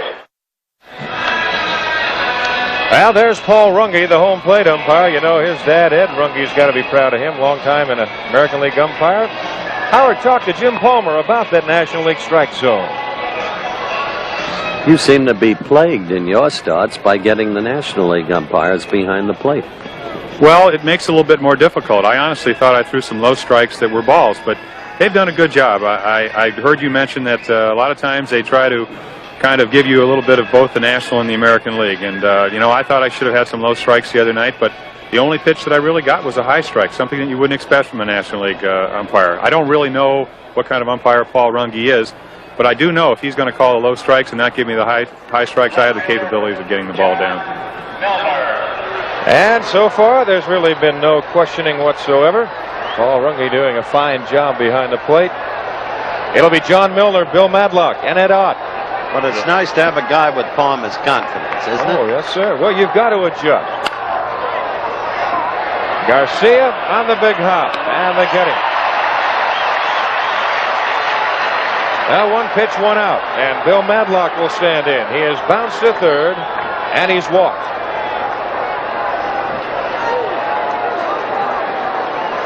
Now, right now, the Bucks in a position where they've got to start trying to make something happen if they're going to stay alive. Baltimore, they've got to start trying to make something happen if they want to end it tonight. You're moving into that manager zone pretty soon. No score through 5. That's Bill Matlock's wife. Can't believe Drysdale won't get some runs, can you? Right center field. Singleton a long ways to go. Renicky a ways to go. It'll be Singleton to run it down. Remember Memorial Stadium? Basically a pitcher's ballpark. Good ballpark. You've got the alleys and straightaway center field. Your fields that you try and pitch to. Try and keep it away from the lines where it's only 309 down both lines. Pirate hit is aggressive. That was the 13th of 23 to swing at the first pitch. Here's Ed Ott. He's 0 for 2. He's bounced to short. He was on a fielder's choice.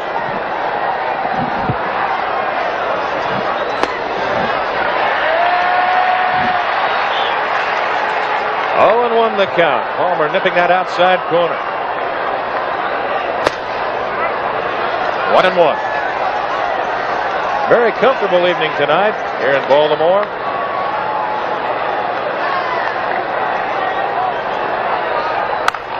Little squibber, and Garcia can't make the play, turn the wrong way. Now Ayala gets it back in, and Ott has a nubbing base hit. And here's the man in the wake of that nothing base hit who is 10 out of 19. Look at this again. Second baseman. Squibbing the ball, and you'll see what Don meant. Turned one way first and too late the other way. But you can't fault him for that. That was a tough play. Yep. The ball actually squibbed it out there. It said a number. The ball kind of slicing back on him. That's the 4th hit given up by Jim Palmer. The Birds have 5. We get action in the Pirate bullpen. The pitcher spot is next. Garner to stand in. He singled and he was hit by a pitch. Well, Chuck Tanner conceivably, should Garner get on, he might go to the bench here. Left center field, he won't have to worry about it. Renicky right there. And that is out number 3. So the Pirates are gone in the 6th inning. And we are through 5 1/2. Pittsburgh, Baltimore, no score. Well, there's Wild Bill Hagee getting ready for the cheer.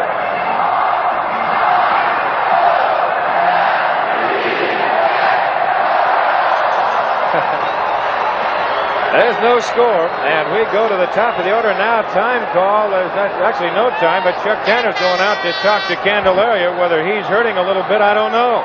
Well, you're exactly right. It's my feeling that he would have pinch hit for Candelaria if Garner had gotten on, because John the Candyman has been super tonight. But he may have gotten as much out of him as he thinks he's got to give because of the bad back. However, he stays out there. Chuck will watch him closely. This is one now that becomes the manager's zone, as Don Drysdale said. His rib cage isn't all that well either. But basically, it's the back where he needs a fusion operation. Well, they get Keeson up in the bullpen as we go to the top of the Baltimore Orioles order. It'll be Garcia, Ayala, and Singleton. There's Keeson.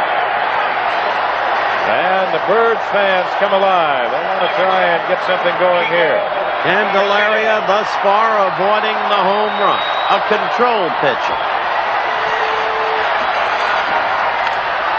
To center field, Moreno has to hurry, and he's there. And as you know, control pitches, as we said the other day, like Catfish Hunter and Ferguson Jenkins, always susceptible. Candelaria on the record, no exception. And here's the guy who hit the home run off John the other day with a man on, quickly to reduce a 3-0 deficit to 3-2. Ayala has flied to center. He's lined hard to Garner at second. Good pitch. Lot on it. Don't forget, doubleheader, NCAA college football this Saturday. Southern Cal at Notre Dame, Texas at Arkansas. The change a little bit low, and the count goes to 1-1. 1 ball, 1 strike, 1 out, no score. Baltimore 6. That's some doubleheader. Southern Cal, and after having been tied unexpectedly by Stanford, going against the Fighting Irish, who have lost only to Purdue. Jammed him with a breaking pitch, and Foley on a short hop gets him. They are playing defensive baseball tonight. Both teams playing beautiful. A good play there by Foley as he short hops it. Look at it again.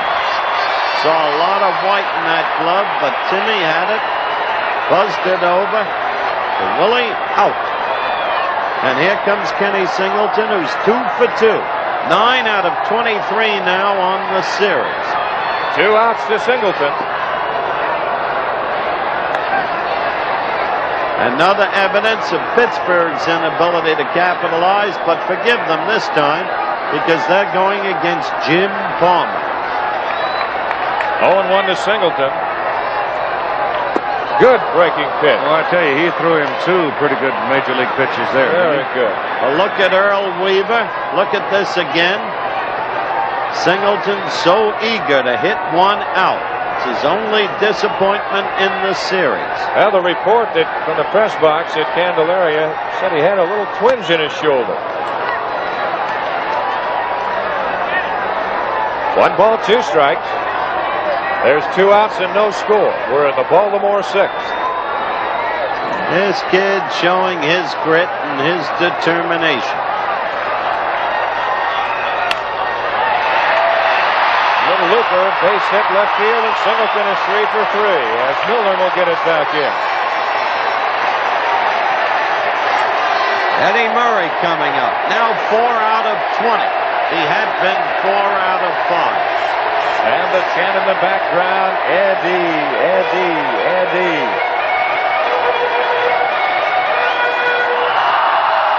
2 out, Singleton at first. Murray has hit into a double play, and he's bounced to third. Both times the double play started by third baseman Madlock, who stepped on the bag to double Murray up in the first inning. That ended the first inning, and he bounced to Madlock in the fourth. It was only last Thursday, seems a decade ago, that Eddie Murray went 3 for 3 right here. 1 ball and no strikes to count as Keeson continues to throw. The pitcher spot will lead it off for the Pirates in the 7th inning. Here's Keeson.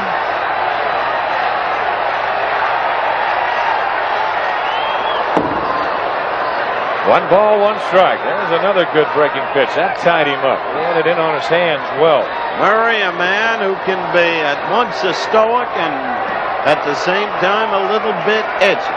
Didn't like being queried by the press on his cutoff play in that second game. The 1-1 pitch. Good breaking pitch, and that'll cost him. 1-2 the count. The Candy Man hanging tough. A beautiful breaking pitch. Look at it again.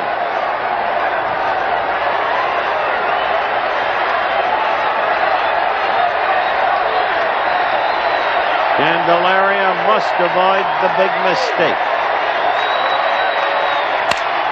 Splintered bat again, and Foley goes to Garner for the force, and the side is retired. Now Baltimore gone in the 6th inning, and we're through 6. Pittsburgh and Baltimore, no score. Well, Lee Lacy's going to come on, and he's going to take over for Candelaria in that 9th spot. He will pinch hit for John, so Candelaria did a fine job. Allowed Baltimore no runs on 6 hits. 2 points here. Lacy approved. Excellent pinch hitter for Tom Lasorda and the Dodgers. A possibility for a hit against any kind of pitching. And B, Tanner, as Weaver did the other day, wanting to conserve his left-handed pinch hitting strength. Kent Tekulve working in the bullpen. Now remember the first inning, and maybe for those of you who joined us late, each team had the other pitcher on the hook. Palmer. Marino led off with a single. Foley double. 2nd and 3rd, none out. Palmer got out of it without a run. And then in the first inning for the Bucks, a leadoff single by Garcia, a single by Singleton, but then a double play by Eddie Murray. So the Candy Man sure did his job, Keith. Did for a fact. Lacy 1 for 3 in the World Series, batting for Candelaria, and .247 hitter on the year. Experienced major leaguer.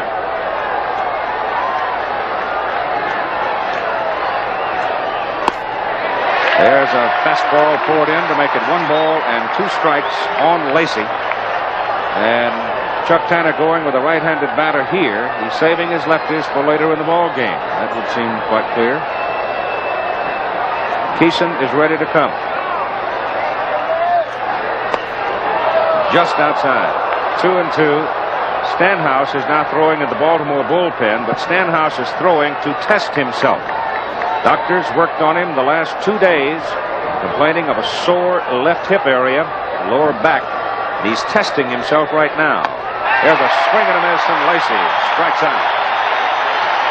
If there's been a key point in this game thus far, Don, I would have to think it was the 5th inning. Dowell leading off with a single. Dempsey up. 2 balls, no strikes. As you looked at that strikeout again, the runner was not sent. Dempsey swung and hit it oddly to the left side. Easy double play. Well, that one sign on the left is true. You cannot steal first. I know that for a fact. Well, we'll get into that. Howard is, I believe, outside of the first inning on both sides. That is one key play. Later in the game, why you might see Earl change his decision on that. They appeal. The third base umpire says no strike. That's what gets of the American League. Game 7 tomorrow night at 8 o'clock if it's needed. We are in a scoreless ball game here in game number 6. We may be eating crab cakes till June. That ball is hit sharply to the right side. Murray cannot get it. And Marino takes his big turn and does not test Singleton. Well, Palmer was a little slow getting off of the mound, and I'm just wondering if Murray even catches this ball with the speed of Marino. Look how far he has to go to his right. I just wonder whether Palmer can beat Marino to the bag. I don't know about that, but I think Jim thought Murray had the ball. So the Bucks get their 5th hit against 6 for the Birds. And here's this tough little cookie. And, well, we saw in the first inning, we saw Chuck Tanner. He moved Moreno right away, and that's when Foley hit the bouncer off of the glove of DeCinces that went for the double. We'll see how he plays it here. Singleton shallow in right. Rennick is shallow in center. Ayala normal in left.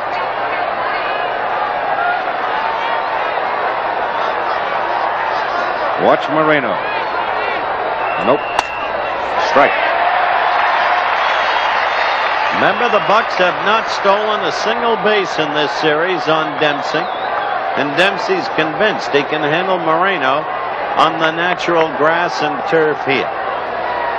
He wasn't so sure about Pittsburgh, but he didn't have the problem. They go over there, keep him close. Ball caroms off the glove of Murray. I'll tell you one thing, though. If you see him put his feet together and start prancing, load it up because he's going. Well, they caught Moreno flat-footed the first time. He wasn't ready to go. Now he's moving off, and Palmer, who comes up and sets, he didn't really set. He came up and went in a hurry, and he almost had Moreno napping. Of course, the big thing, of course, Murray missed the ball.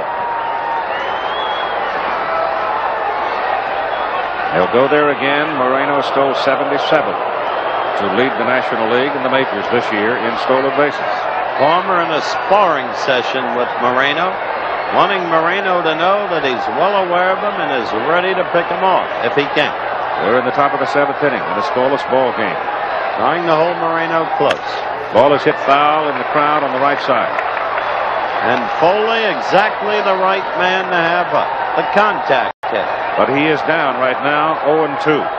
But so skilled at advancing the runner and so skilled at the hit and run. Well, the outfield playing fairly shallow. You've got Singleton shallow right, Rennicke shallow center slightly, and right center field, Ayala the deepest of the 3 in left. He hits one to that gap in right center. It might roll all the way through. And if it goes through, Moreno scores. He goes. The pitch is fouled away. A hit and run.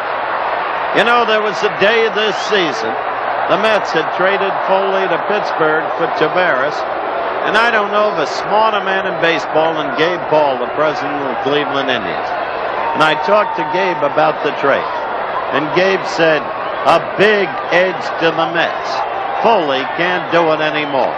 Which shows you the smartest guy maybe in baseball can be wrong. Because Foley had an extraordinary season, and Gabe would be the first to admit it.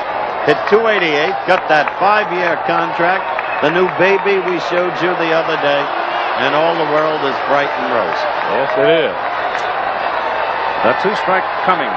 2-strike pitch. They throw back over to first base, and again Moreno has to go back in on his stomach. Foley is now failed to strike out in his last 162 times at bat. Stan the man unusual. Stanhouse. That does not mean he's coming into the ball game. He's merely testing his back to see whether or not he can come if needed.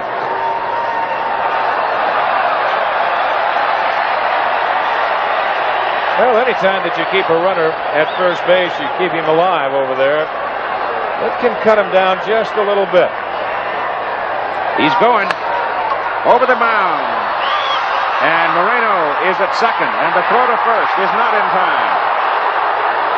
So the contact hitter with the seeing eye bat gets away with another one. Well, here's the play at second base. Garcia's got to catch this ball. He just flat misses it. He's trying to get the double play. Instead of coming up on the ball and making the play, he lets it short hop him. The ball plays him. And it goes right on by. I think Moreno was in anyway. He was on the move. They give Foley a base hit. Of course. Man is uncanny with 4 inches up the bat, as you pointed out, Don. Here's Dave Parker. He's having a year where everything he hits finds a hole. Well, Garcia cannot play that ball that way. He's got to get an out. Got to come to it. He must get an out somewhere. Yes, you're right about that. He could have gotten the runner at first by catching. The pitch is high to Parker. Stoddard and Martinez up in the bullpen now. Sue Palmer has been through it so many times before, now obviously troubled. What a man to have up there against you in this situation. Dave Parker. Palmer has handled it so far tonight. Ball is hit sharply, but it's foul. Again going to the offside. I tell you, it's not so much, Keith, that I believe that he is going to the opposite field. It's that I don't know what he's looking for off Palmer, because those fastballs are on him. Yep. They are just flat on him. I tell you, these little guys on Pittsburgh have been incredible. Garner and Foley. I wouldn't call Matlock a little guy. Pittsburgh trying to build up a threat here in the top of the 7th inning in a scoreless ball game. And Parker hits it sharply. Second baseman past him. That'll score Moreno. Omar coming around third, and he comes to the plate with the first run of the ball game. Foley goes to third. Parker is on with a run batted in. Well, I don't know what happened here. That ball, I thought, was a double play ball all the way. I did too, but it looked like a bad bounce at the last minute. Look at it again. Dower seemed to slip a little bit too. Looked like a cinch double play. Big He hop. never even got a glove on it. Big hop. Never got a glove on it. Moreno scores. Foley goes to third. It's 1-0 Pittsburgh, and they're not out of the woods yet. Base hit. Corte Parker. 1-0. The Buccaneers have taken the lead, and here is Willis Stargell with one out. And Foley at third. Ball to the outfield. Could score him. Obviously a base hit would.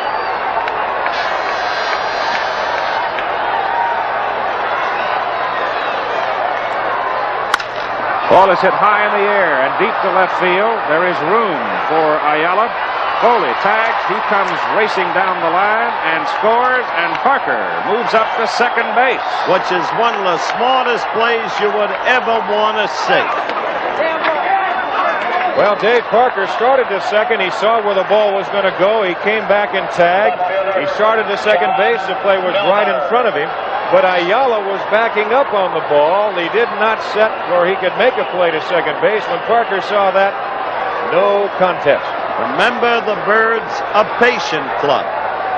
Never out of it. Remember the 6-run rally in the 8th inning? Game number 4. Pittsburgh will be changing pitchers going into the bottom of the 7th inning. To Colby up and throwing. And now with the Pirates breaking through and getting 2 runs off Palmer, it may very well be to Colby. Keeson was out there the first 6 innings of the ball game. Milner at the plate. And it's 2 balls and no strikes to John.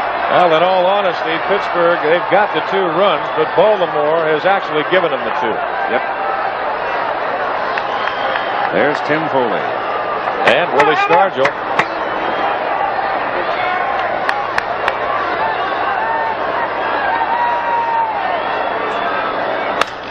Milner hits the ball in the air to right center.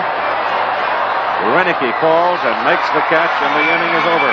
But it is a most significant inning in game number 6 because Pittsburgh takes a 2-0 lead.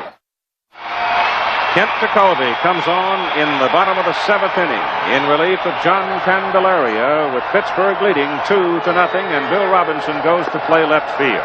One can't forget what Candelaria did. Troubled by the bad back, hanging tough. Chuck Tanner staying with him. The Baltimore bats still have not hit at all for the past 2 games. And in the meantime, Jim Palmer went into the dugout. And there's Wild Bill Hagee.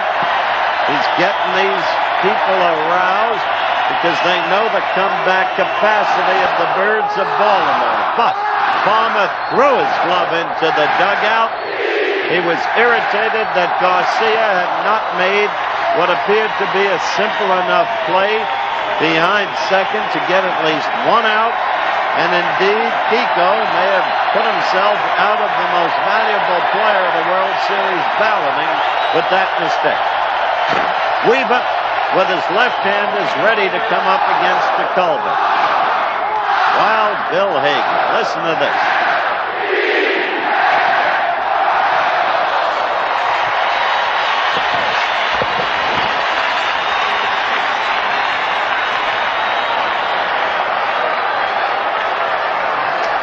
It'll be Doug DeCinces, Gary Renicky, Rich Dower against the right-hander unless Earl Weaver goes to his bench. DeCulver making his 4th appearance in the World Series. Gets a pitch in on the hands. DeCinces swings and misses for strike 1. DeCulver in the series 0 for 1. His earned run average 5.79. He has pitched 4 2/3 innings. There's a little change in Weaver's demeanor. He's beginning to bite his nails. That's just low and outside. Blyleven and Jackson. Blyleven, hear that, is up in the bullpen. He may be just loosening up in case he has a chance to pitch tomorrow. He offered to start tonight. That pitch is outside. It's 2 balls and 1 strike to DeCinces, with Pittsburgh leading here in the bottom of the 7th inning by a score of 2-0. Al Bumbry is in the on-deck circle for Baltimore. That pitch is inside. It's 3-1. Baltimore had the leadoff man aboard in the 1st inning. They had the leadoff man on in the 3rd inning. They had him aboard in the 5th inning.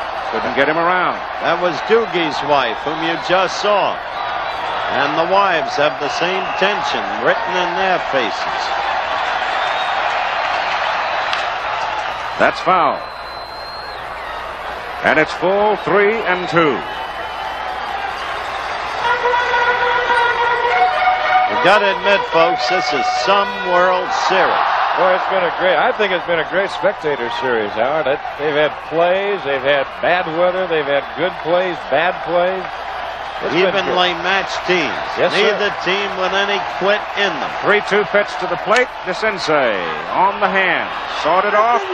Foley throws and gets him 1 out. Well, there's the kind you go back to the dugout and make sure you got 10 fingernails still hanging around. That's right. All right, here comes the first change now for Baltimore. As we mentioned, Bumbry is coming to the plate. Then we'll see what happens after that. Dower is scheduled up. Billy Smith is a switch hitter. He plays second base. And he's coming out. Smith is. And then there are Lowenstein and Crowley.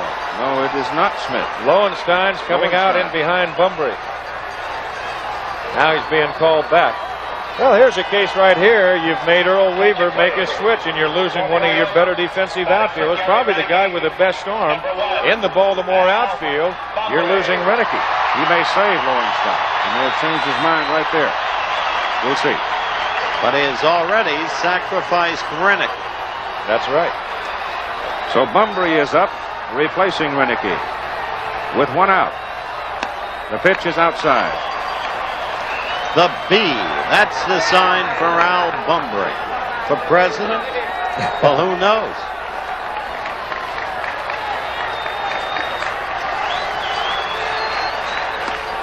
That's on the outside corner. It will be Smith. And he will go to play second base. Batting for Dower. Switch hitter. He's right in the first place. The ball is hit high in the air down the right side. Hanging up there. And Parker's over. And has it. 2 down. Well, there you take a look at Kent DeCulver. And he has just had an exceptional year during the regular season in 94 games, and he'll just drop it from the side, and he'll just kind of underhand it. But as I said before, probably the most natural way to throw of any pitcher that we've seen in this series. Not too many people can do it that way, but he can. So Billy Smith comes up to hit for Rich Dower as Weaver goes to the percentage game. 2 out. And the Pirates have a 2-0 lead. Bottom of the 7th inning. And it's amazing, Don, the way the Baltimore bats have been still Sunday and thus far today. Well, John Candelaria just did an outstanding job. Allowed Baltimore 6 hits. Just high. Ball 1. Let me tell you something else about this Bucks team. In a strange way, the tragic death of Chuck Tanner's mother has affected this team and uplifted them. Phil Garner told me about it. And I talked with him before the game. He said, yes, there's no question. This man means a very great deal to us, and this victory would mean so much to him. 1 ball and 1 strike on Smith.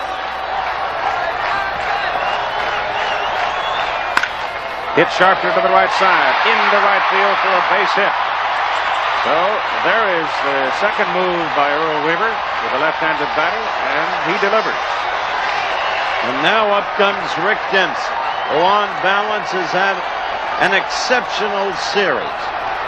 Well, here you see Billy Smith just gets a sinker out over the plate. He hits it by Stargell. He hit the ball well. Neither Stargell nor Garner had a chance to make a play. But I still feel, because Garcia's not misplay, but absence of play, cost at least 1 run to the Birds, had Rick hit behind the runner in the 5th inning. With 2 out, Crowley has come out into the on-deck circle in case Dempsey can keep it alive, and that will get us Tim Stoddard in relief of Jim Palmer. There's Crowley in the on-deck circle. Had Rick not hit into that twin killing in the 5th, well, you know, ifs and buts are part of baseball.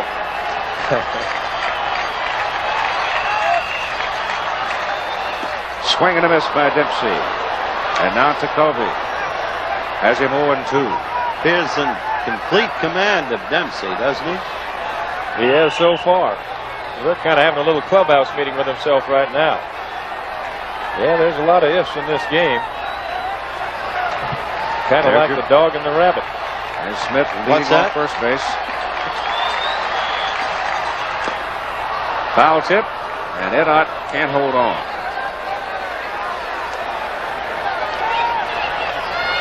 There's your doubleheader in college football this coming Saturday.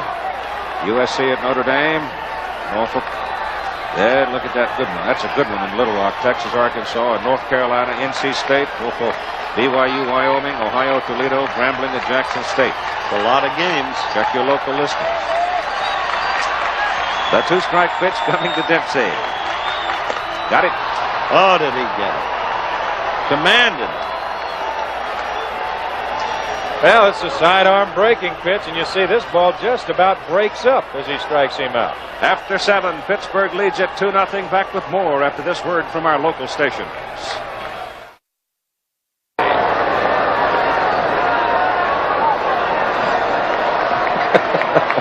About 4 solid days of rain would be fitting right now, wouldn't it? Hush. You just hush. Well, Chuck Tanner coming out. He wants to check with Runge and make sure that he's got the same lineup that the umpire has. He wants to know where Weaver inserted his players. He's got a right to know. Oh, yeah. You'd like to if you've got to make some moves.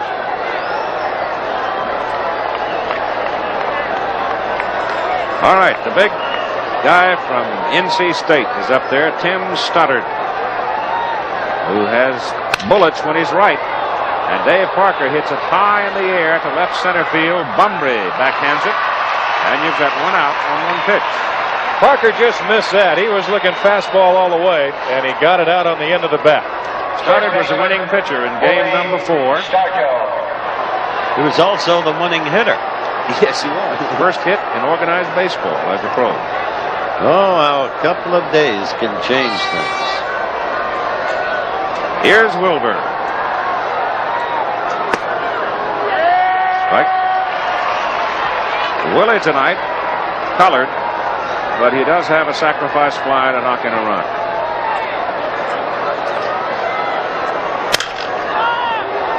Sawed him off on that one. He'd go back and get himself a new piece of lumber. He's going to go find one with a new handle in it. I'll tell you, we're talking about records and everything like that we've had here in the World Series. I think we've had a record for bats that have blown up. We really have had some splinters flying. Boy, they've been all over. Some of them haven't even made good kindling wood.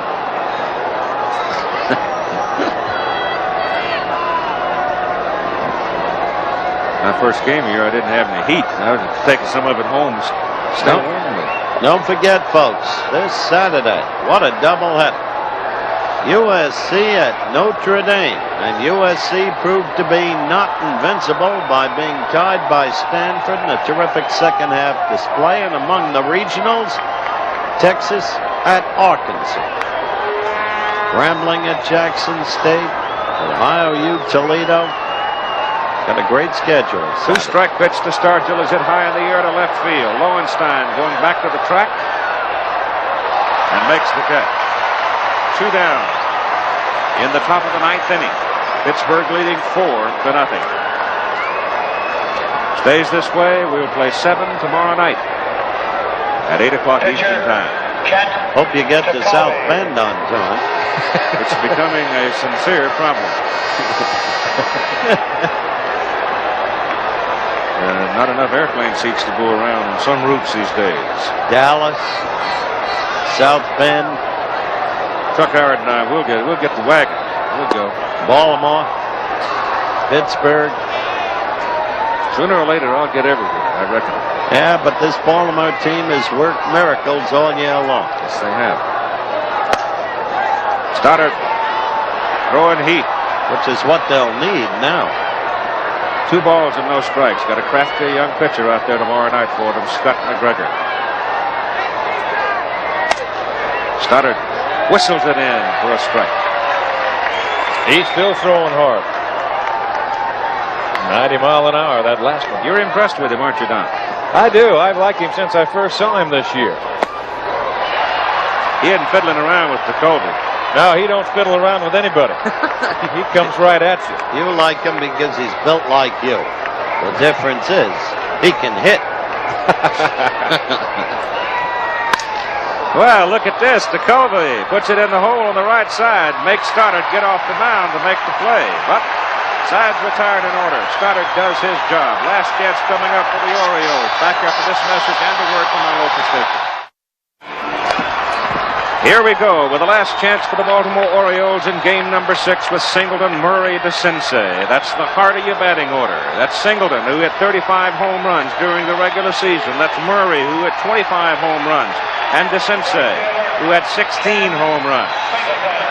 2 of them will hit from the left side against the right-hander Jacoby, who's trying to sit on this game and make John Candelaria the winner and Jim Palmer the loser and take us to 7.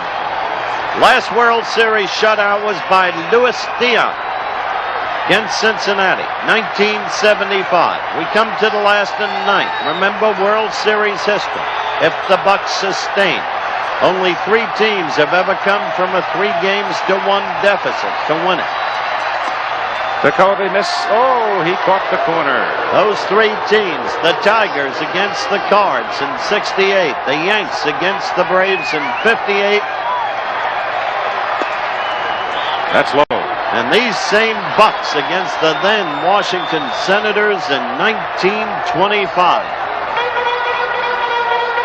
Ball got loose. Skinny laughing. The ball hit Ken's bat on that last one and rolled out there. Going into this game, Palmer against Candelaria. What would you really have given for the chances of the Bucks? Candelaria having been wrecked up in an earlier game, working on 3 days rest only. 1-1 pitch to Kenny is fouled away.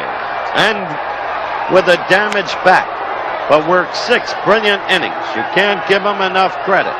Palmer victimized by Garcia and Ayala.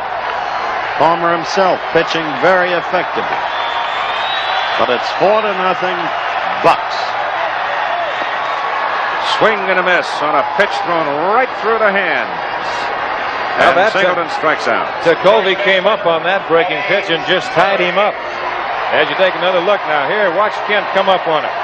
He gets his arm high, the breaking pitch ties Singleton up inside. Look at that. See Kenny dragging his hands right in around his waist. He's probably startled to see Jacoby up that high with the release. That's right. Well, it's a little different Jacoby from the last time we saw him. I tell you, this series is seesawed back and forth so many ways, it's unbelievable. Time called Frisbee on the field. Eddie Murray, the hitter for Baltimore. DeCinces on deck. You know, conceivably, Baltimore could have won it in 4. And on the other hand, Pittsburgh could have come back here to Baltimore 3 games on top, 3-2. Instead, they're down 2-3, and right now in the process of evening it up at 3. But defensive mistakes have played such a big part throughout the series, tonight included. Right? Yes, they have. Ball 1. Game right now, to me, ought to be scoreless.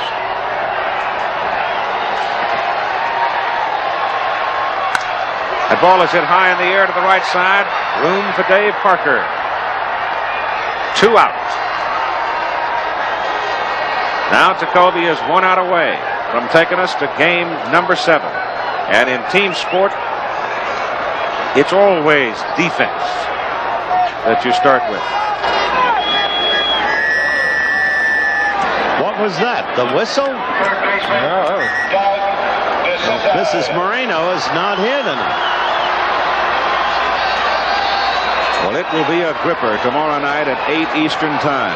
As 2 gutty, talented, tough baseball teams square off in game number 7. Jacoby pitches to DeCinces. He needs 1 out. He's got strike 1 on Doug. What is that man thinking now?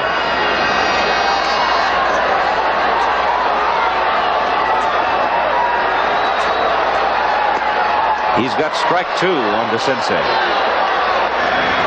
There's Kiko Garcia. Earl Weaver may be thinking about a bunt. Possibly. I bet he is, and I bet he's thinking about tomorrow night. Yeah. 2-strike pitch.